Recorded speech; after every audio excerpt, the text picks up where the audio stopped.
boa tarde. Meu nome é Diogo, sou aluno da UFC, da turma de Algoritmos Aproximativos, e eu vou fazer uma apresentação sobre Strict Reduction.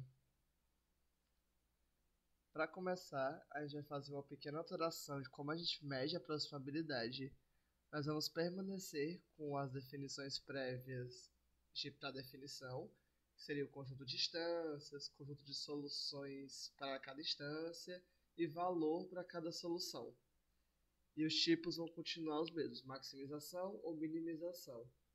Na definição antiga, nós tínhamos uma medição de alfa, onde ele poderia ser maior ou igual que 1 para problemas de minimização e menor ou igual a 1 em problemas de maximização. A nova forma de medir, que é a partir dessa escolha do máximo entre esses dois valores, nós vamos garantir que o alfa é sempre maior que 1. A ideia é semelhante, só que em vez de você medir o quão próximo para a solução de 0 a 1, você vai medir acima de 1. Nós temos alguns exemplos de como ocorre o problema. Por exemplo, o maxsat JSON, que de 0,5 fica 2, e o maxsat W, que de 0,75 fica 1.3333. Vamos falar das classes de aproximabilidade. Nós vamos ter a classe NPO, que são problemas de otimização tais que toda solução tem o tamanho limitado por um polinômio do tamanho da instância, e nos quais podemos, em tempo polinomial, reconhecer instâncias e soluções de instâncias, bem como calcular valores de soluções. Temos o PO, problemas NPO com algoritmo exato polinomial. APX, que são problemas NPO com algoritmo polinomial alfa aproximativo para um A constante. Nós vamos ter poly-APX, que são problemas NPO com algoritmo em tempo polinomial. Nosso alfa passa a ser uma função, que é definida como alfa de n é igual a O de n elevado a k, onde k é uma constante e n é igual ao tamanho da entrada da nossa instância, como a fosse a representação dele no computador. Log APX, idem, mais função logarítmica. Alfa de n é igual a O de log de n. PTAS, problemas NPO que tem PTAS, esquema de aproximação em tempo polinomial. Algoritmo AY, polinomial no tamanho da instância, que retorna a solução satisfazível. Para cada racional y maior que 0 e instância i. Eles baseiam num erro. Nosso y seria como se fosse um erro. FPTAS, problemas NPO que tem FPTAS, esquema de aproximação em tempo completamente polinomial. PTAS polinomial também em 1 sobre y. Agora, o que é uma redução? Uma redução é uma técnica usada para transformar um problema de otimização P1 em outro problema de otimização P2, de tal forma que uma solução aproximada para P2 possa ser convertida em uma solução aproximada para P1. Ou seja, vamos pegar o nosso conjunto do problema 1 aqui. Nós temos um conjunto de instâncias qualquer que é válido para o problema. Nós vamos aplicar uma função f, que ela vai fazer a instância a função f, ela é em tempo polinomial, para transformar em uma instância de nosso segundo problema. Essa nova instância, agora representada pelo nosso segundo problema, vai ser resolvido pelo algoritmo do segundo problema e vai dar um conjunto solução. Esse conjunto solução pode ser transformado na solução do nosso primeiro problema através de outra função. Função g, que também é tempo polinomial.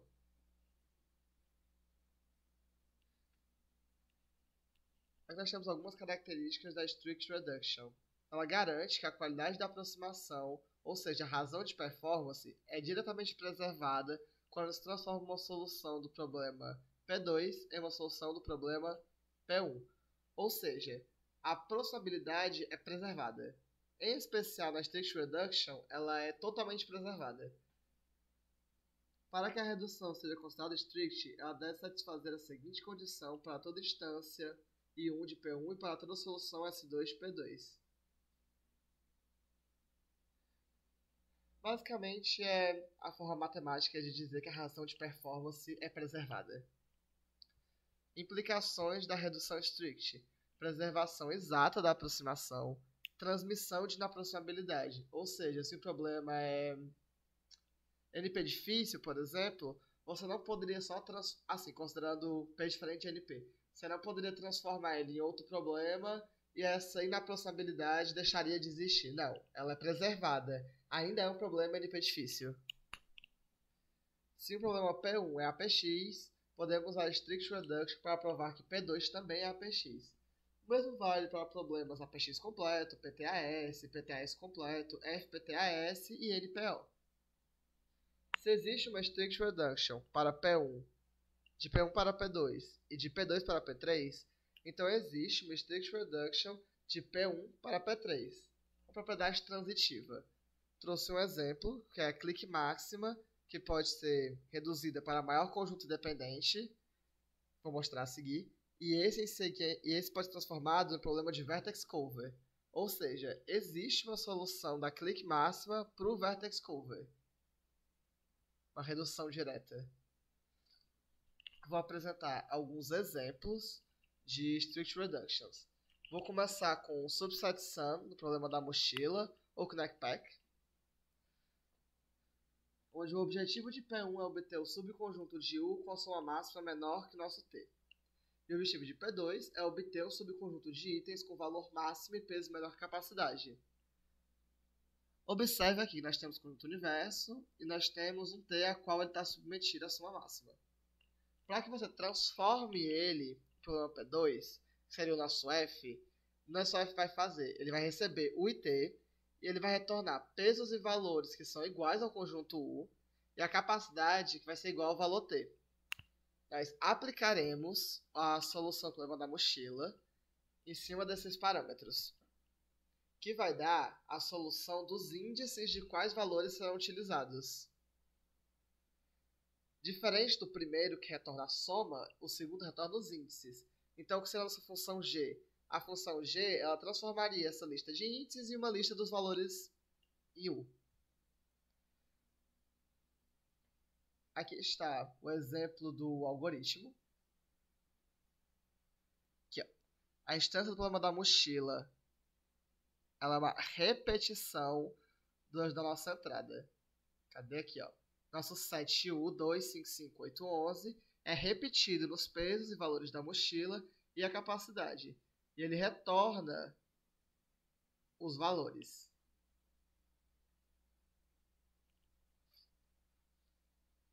Na sequência, nós temos a clique máxima para maior conjunto independente. Para transformar P1 em P2, basta pegar o complemento de G em P1 para usar em P2. Assim, qualquer conjunto independente é uma clique em G. Mostrar o algoritmo.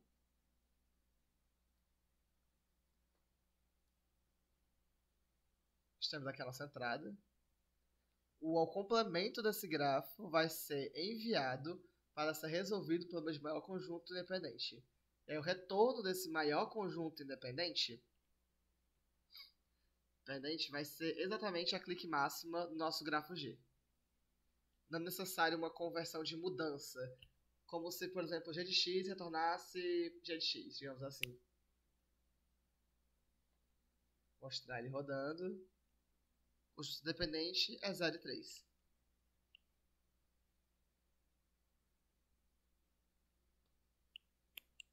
Vamos para o próximo. Set packing para independent set. A família de subconjuntos S1, S2 até Sn de P1, que é o nosso set packing, é passado como vértices para o independent set. E as repetições que nós temos entre os subconjuntos vão ser passadas como arestas. A solução de set independente aqui, ela vai retornar quais vértices nós vamos usar no set packing.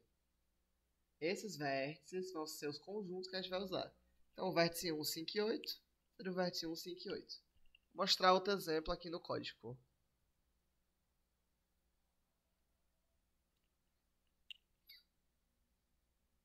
Tirar esse terminal. Aqui. Nós temos solução para P2, que é o independent set. Tendo aqui, ó, 1, 3, 5 e 4.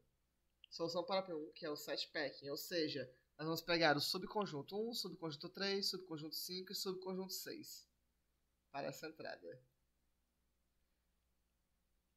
Ou seja, nosso F é passar o grafo, passar o subconjunto como arestas, e aí você vai alimentar esse grafo, né?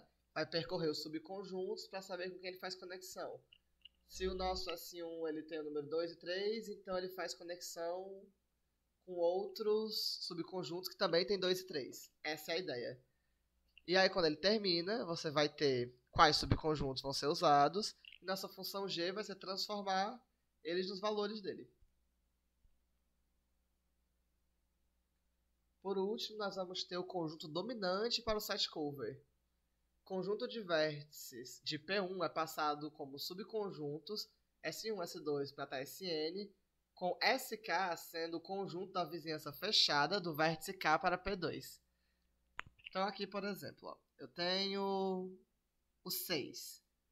Então, o meu conjunto 6, que é referente a esse vértice, ele vai ter ele mesmo, o número 6, e seus vizinhos, 5 e 3.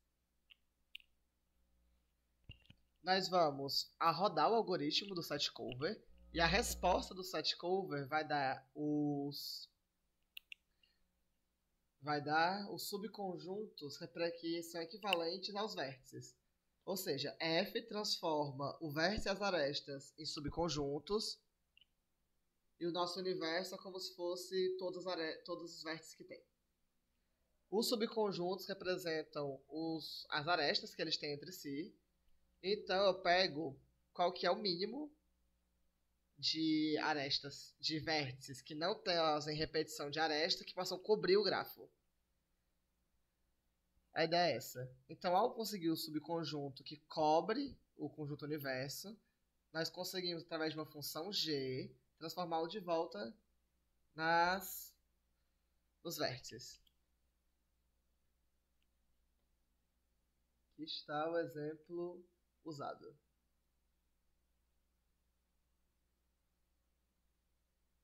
Aqui, ó. Solução para P2, set cover.